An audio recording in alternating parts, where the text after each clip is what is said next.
Assalamualaikum warahmatullahi wabarakatuh. Perkenalkan, nama saya Teguh Barudin Yusuf, NIM 2019 1011 0311 489 dari Fakultas Hukum Universitas Muhammadiyah Malang. Di sini saya akan menjelaskan sedikit tentang hukum pidana yang berkaitan dengan kejahatan terhadap nyawa. Kesengajaan menghilangkan nyawa orang lain dalam Kitab Undang-Undang Hukum Pidana atau yang lebih sering kita sebut KUHP, yang disebut sebagai suatu pembunuhan. Tindak pidana pembunuhan atau kejahatan terhadap nyawa adalah berupa penyerangan terhadap nyawa orang lain. Untuk menghilangkan nyawa orang lain, seorang pelaku harus melakukan suatu rangkaian tindakan yang berakibat dengan meninggalnya orang lain. Kejahatan terhadap nyawa dalam KUHP dapat dibedakan menjadi dua dasar, yaitu atas dasar unsur kesalahan, yang kedua itu atas dasar objek atau nyawa. Atas dasar kesalahan ada dua kelompok kejahatan terhadap nyawa. Yang pertama yaitu kejahatan terhadap nyawa yang dilakukan dengan sengaja, dan yang kedua yaitu kejahatan terhadap nyawa yang dilakukan karena kelalaian. Sedangkan atas dasar objeknya atau kepentingan hukum yang dilindungi, maka kejahatan terhadap nyawa dengan sengaja dibedakan dalam tiga macam. Yang pertama yaitu kejahatan terhadap nyawa orang pada umumnya dimuat dalam pasal 338, 339, 340, 344 dan 345. Kemudian yaitu yang kedua kejahatan terhadap nyawa bayi pada saat atau tidak lama setelah dilahirkan, yang dimuat dalam pasal 341, 342 dan 344. Kemudian yaitu yang ketiga kejahatan terhadap nyawa bayi yang masih ada dalam kandungan ibu atau janin, dimuat dalam pasal 346, 377, 348 dan 349. Dilihat dari segi kesengajaan, maka tindak pidana terhadap nyawa ini terdiri atas yang pertama yaitu dilakukan dengan sengaja. Kemudian yang kedua yaitu dilakukan dengan sengaja disertai dengan kejahatan berat. Yang ketiga itu dilakukan dengan direncanakan terlebih dahulu. Yang keempat atas keinginan yang jelas dari yang dibunuh. Yang kelima yaitu menganjurkan atau membantu orang untuk bunuh diri. Dalam perbuatan menghilangkan nyawa orang lain terdapat tiga syarat yang harus dipenuhi. Yang pertama yaitu adanya wujud perbuatan, kemudian yang kedua itu adanya suatu kematian, yang ketiga adanya hubungan sebab dan akibat. Kejahatan terhadap nyawa yang dilakukan dengan sengaja atau pembunuhan dalam bentuk pokok dimuat dalam pasal 338 KUHP, yang rumusnya adalah barang siapa dengan sengaja menghilangkan nyawa orang lain dipidana karena membunuh dengan pidana penjara paling lama 15 tahun penjara. Baik, saya akan melanjutkan tentang pembunuhan bayi yang dilakukan dengan berencana atau pembunuhan bayi biasa. Maksud saya pembunuhan bayi yang dilakukan tidak dengan berencana atau pembunuhan bayi biasa yang masuk ke dalam pasal 341 KUHP. Pembunuhan biasa oleh ibu terhadap bayinya sebagaimana dimuat dalam pasal 431 KUHP dirumuskan sebagai berikut. Seorang ibu yang karena takut akan ketahuan melahirkan bayi pada saat bayi dilahirkan atau tidak lama kemudian dengan sengaja menghilangkan nyawa anaknya dipidana karena membunuh bayinya sendiri dengan pidana paling lama 7 tahun penjara. Apabila dirumuskan itu dirinci, maka terdiri dari beberapa unsur. Yang pertama yaitu unsur objektif yang terdiri dari satu, petindak seorang ibu. Yang kedua yaitu perbuatan menghilangkan nyawa. Kemudian yang ketiga yaitu objeknya adalah nyawa bayi tersebut. 4 yaitu waktunya. Waktu sendiri itu digolongkan menjadi dua. Yang pertama yaitu pada saat bayi itu dilahirkan, dan kemudian yang kedua yaitu pada saat setelah bayi itu dilahirkan. Yang kelima yaitu motifnya karena takut diketahui melahirkan. Unsur subjektif adalah dengan sengaja. Unsur kesengajaan dalam pembunuhan bayi harus ditunjukkan pada seluruh unsur yang ada di belakangnya, bahwa dengan demikian maka kehendak apa yang diketahui si ibu harus ditunjukkan, yakni yang pertama untuk mewujudkan perbuatan menghilangkan nyawa, kemudian yang kedua yaitu nyawa bayinya sendiri, yang ketiga yaitu waktunya. waktu sendiri di sini itu dibedakan menjadi dua, seperti yang tadi, yaitu ketika bayi sedang dilahirkan, kemudian pada saat tidak lama setelah bayi itu dilahirkan. Artinya kesengajaan yang demikian ini adalah bahwa si ibu itu menghendaki mewujudkan perbuatan menghilangkan nyawa dan mengetahui perbuatan itu dapat menimbulkan akibat kematian yang diketahuinya, bahwa perbuatan itu dilakukan terhadap bayinya sendiri. Yang diketahuinya perbuatan mana dilakukan pada saat dilahirkan atau tidak lama setelah dilahirkan. Mengikuti saat atau waktu melakukan pembunuhan bayi itu saat terbentuknya kehendak ibu itu untuk melakukan perbuatan menghilangkan nyawa ada dua. Yang pertama yaitu pada saat sedang melahirkan, dan yang kedua yaitu dalam tenggang waktu tidak lama atau setelah bayi itu dilahirkan. Bila kehendak itu timbul sebelum waktu saat sedang melahirkan, maka yang terjadi adalah pembunuhan berencana atau masuk ke dalam pasal 340 KUHP. Sebaliknya, apabila kehendak itu selang waktu atau tidak lama setelah melahirkan, maka yang terjadi adalah pembunuhan biasa atau masuk ke dalam pasal pasal 338 KUHP. Selanjutnya yaitu pembunuhan bayi yang dilakukan dengan rencana terlebih dahulu, yang masuk dalam pasal 342 KUHP.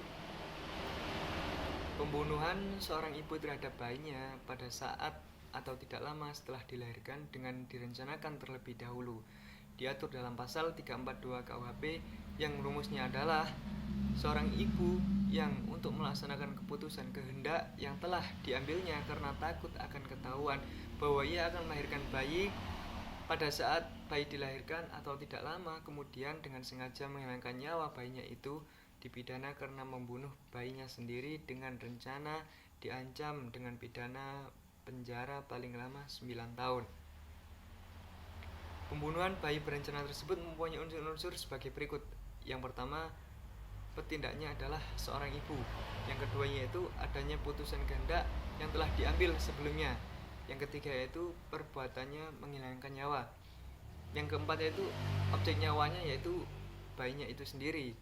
Yang kelima yaitu waktu sendiri di sini yaitu dibedakan menjadi dua seperti tadi, yaitu pada saat bayi itu dilahirkan dan pada saat setelah bayi itu dilahirkan. Dan di sini saya akan mencontohkan satu kasus tentang sepasang kekasih di Tangerang Selatan yang menggugurkan kandungan. Jadi sepasang kekasih asal kampung Kademangan Setu, Kota Tangerang Selatan yang sedang dimabuk cinta tega menggugurkan jabang bayi hasil kasih mereka. Diketahui sepasang kekasih yang tega membunuh sang buah hatinya itu bernama Ius Riana dan Cindy Novila.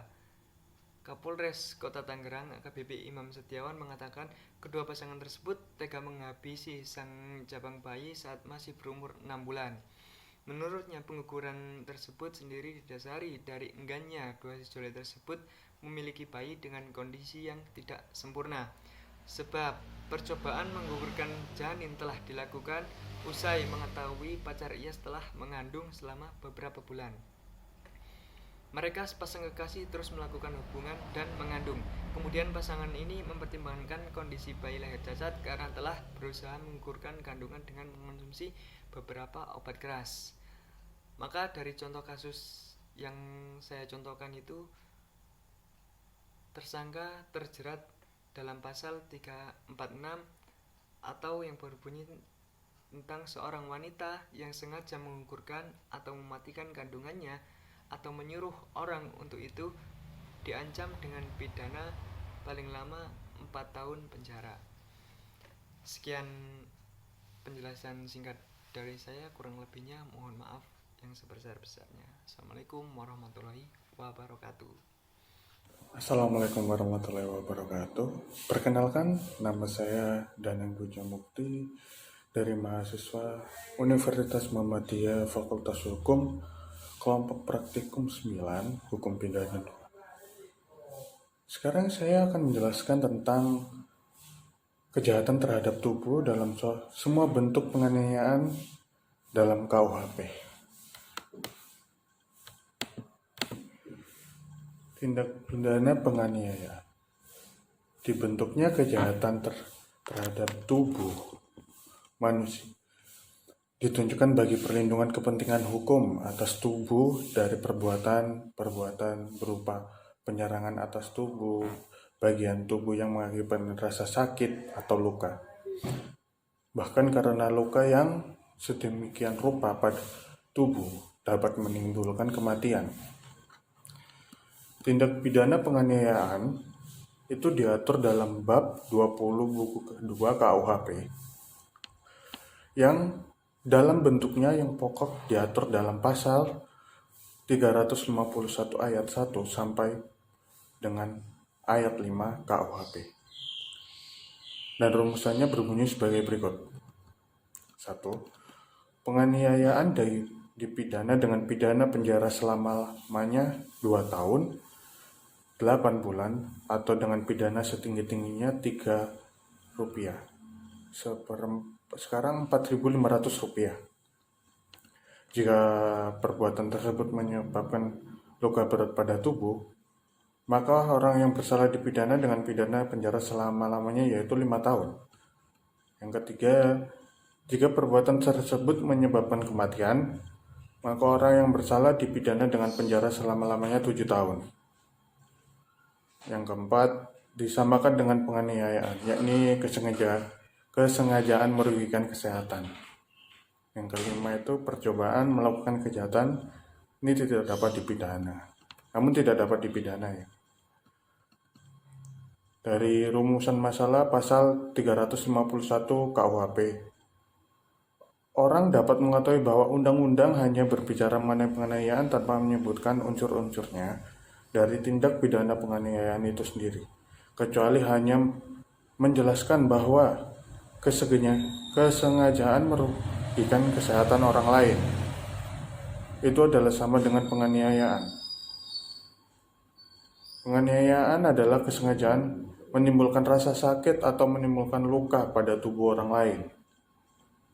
Dengan demikian, untuk menyebutkan seseorang itu telah melakukan penganiayaan terhadap orang lain, maka orang tersebut harus mempunyai aspek atau suatu kesengajaan untuk yang pertama, menimbulkan rasa sakit pada orang lain. Yang kedua, menimbulkan luka pada tubuh orang lain. Atau yang ketiga, merugikan kesehatan orang lain. Dengan kata lain, orang itu harus mempunyai offset yang ditujukan pada perbuatan untuk menimbulkan rasa sakit pada orang lain atau menimbulkan luka pada tubuh orang lain.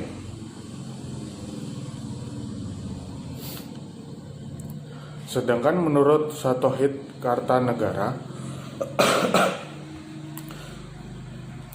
penganiayaan diartikan sebagai perbuatan yang dilakukan dengan sengaja untuk menimbulkan rasa sakit atau luka pada tubuh orang lain. Bentuk-bentuk penganiayaan. Atas dasar unsur kesalahannya, kejahatan terhadap tubuh ada 2 macam. Kejahatan tubuh terhadap dengan sengaja. Kejahatan yang dimaksud ini diberi kualifikasi sebagai penganiayaan misadeling, dimuat dalam bab 20 buku 2 pasal 351 sampai dengan pasal 358 KUHP. Kejahatan terhadap tubuh yang dilakukan dengan sengaja atau penganiayaan dapat dibentuk menjadi 6, yaitu penganiayaan biasa. Pemberian kualifikasi terhadap sebagai penganiayaan biasa yang dapat disebut juga dengan penganiayaan bentuk pokok terhadap bentuk pasal 351 KUHP setidak-tidaknya untuk membedakan dengan bentuk penganiayaan lainnya. Pasal 351 merumuskan sebagai berikut. Penganiayaan dipidana dengan pidana penjara selama-lamanya 2 tahun dengan 8 bulan atau dengan pidana setinggi-tingginya Rp3. Sekarang 4.500 yang saya sebutkan tadi. Yang kedua, jika perbuatan tersebut menyebabkan luka berat pada orang tersebut, maka orang yang bersalah dipidana dengan penjara selama-lamanya 5 tahun. Yang ketiga, jika perbuatan tersebut menyebabkan kematian, maka orang yang bersalah dipenjara selama-lamanya, yaitu 7 tahun. Oleh karena itu, penyajian yang dirumuskan pada ayat 1 hanya memuat kualifikasi kejahatan dan ancaman pidana saja. Maka dari rumusan itu saja tidak dapat dirinci unsur-unsurnya.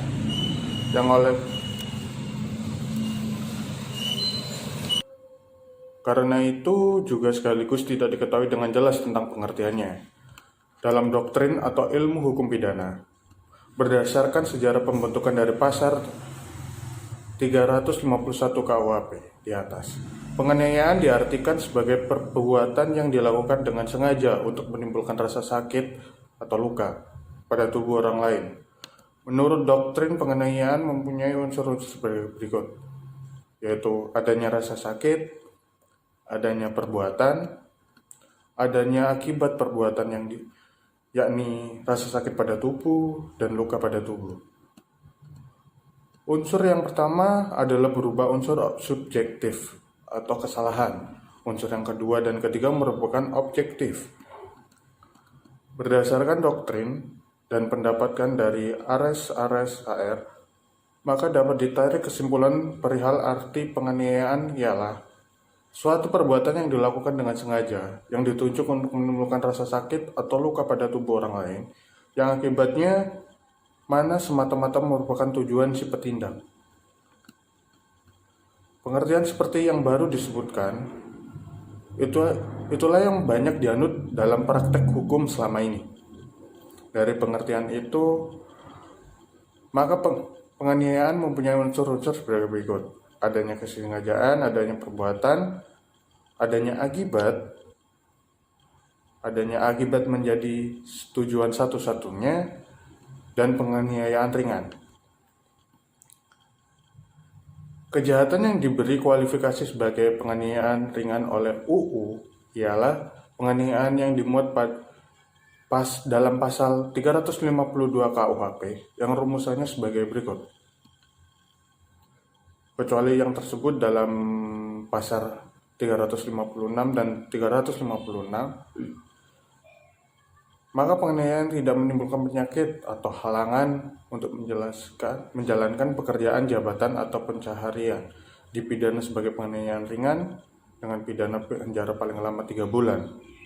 Yang kedua, pidana dapat ditambah sebagai orang yang melakukan kejahatan itu terhadap orang yang bekerja padanya atau menjadi bawahannya.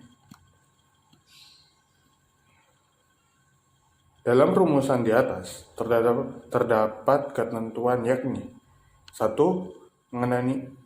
Mengenai batasan dan ancaman pidana bagi penganiayaan ringan. 2. Alasan pemberatan pidana pada penganiayaan ringan.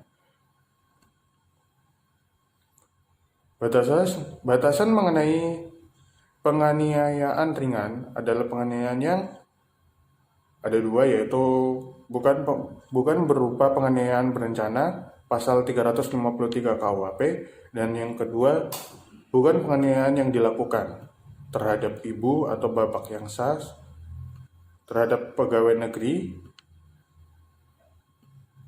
dan dengan memasukkan bahan yang berbahaya bagi nyawa untuk dimakan atau diminum, seperti meracun.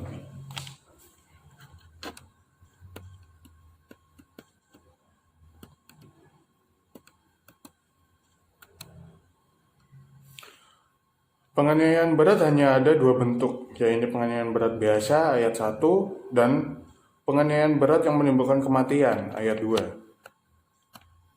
Penganiayaan berat berencana, pasal 355 KUHP. Penganiayaan berat berencana dimuat dalam pasal 355 KUHP yang rumusannya adalah sebagai berikut. Yang pertama, penganiayaan berat yang dilakukan dengan rencana terlebih dahulu, pidana dipenjara selama 12 tahun. Yang kedua, jika perbuatan itu menimbulkan kematian, yang bersalah dipidana selama paling lama 15 tahun.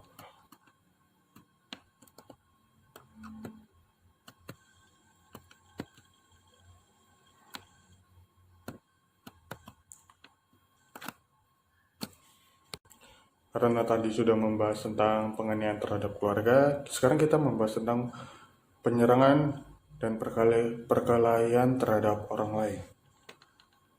Ikut serta dalam penyerangan atau perkelahian, kejahatan yang dimaksud ini adalah dimuat dalam pasal 358 KUHP yang merumuskan sebagai berikut. Mereka yang dengan sengaja turut serta dalam penyerangan atau perkelahian di mana terlibat beberapa orang selain tanggung jawab masing-masing terhadap apa yang khusus dilakukan olehnya, yaitu ada dua. Yang pertama dengan pidana penjara paling lama 2 tahun 8 bulan jika akibat penyerangan atau perkelahian itu ada yang luka-luka berat. Yang kedua dengan pidana penjara paling lama 4 tahun jika akibatnya ada yang mati. Saya akan menyebutkan rincian rumusan pasal 358 tersebut. Yang pertama, unsur-unsur objektif. Unsur-unsur objektif dibagi menjadi 4, yaitu perbuatan turut serta. Yang kedua, dalam penyerangan dan dalam perkelahian. Yang ketiga, di mana terlibat beberapa orang. Yang keempat, menimbulkan akibat si A ada yang luka berat dan si B ada yang meninggal. Yang kedua, unsur subjektif dengan sengaja.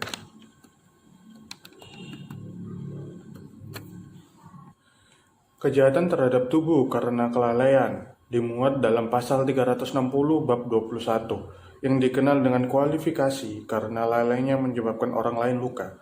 Hanya ada satu ketentuan mengenai kejahatan terhadap tubuh dengan tindak sengaja dimuat dalam pasal 360 KUHP. Yang rumusannya adalah: yang pertama, barang siapa karena kesalahannya atau kelalaiannya menyebabkan orang lain mendapatkan luka-luka berat, dipidana dengan pidana penjara paling lama 5 tahun atau pidana kurungan paling lama 1 tahun. Yang kedua, barang siapa karena kurang hati-hati menyebabkan orang lain luka sedemikian rupa sehingga timbul penyakit atau halangan menjalankan pekerjaan jabatan atau pencaharian selama waktu tertentu, dipidana dengan pidana penjara paling lama 9 bulan atau pidana paling lama kurungan 6 bulan.